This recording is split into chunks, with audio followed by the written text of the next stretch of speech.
The next option that's available to us is Azure Data Factory. So if you say that, no, we want to do things at a more enterprise scale, we want to sort of discourage people so that they don't always have to clean up the data by themselves.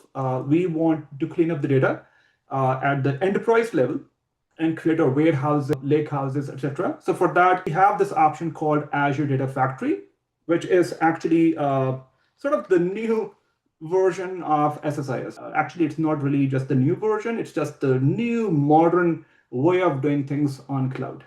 So we have Azure Data Factory, which allows you to create your data pipelines. And if I briefly open up my, let's say, browser here, so I can show you what it actually looks like.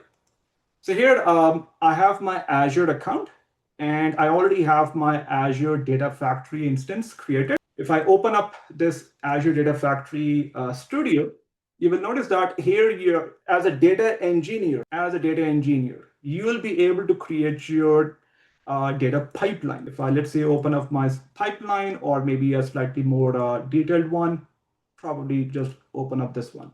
So you'll be able to see that we have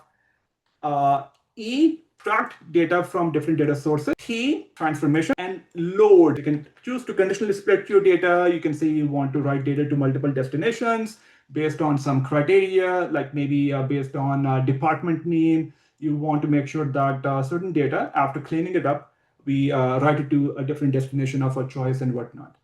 So you can use this Azure Data Factory, which is a graphical way of creating your data pipelines, but it does support coding in SQL, Python, and other languages as well. So that is another option available to you, which is suitable if you mostly want to rely on Azure specific services.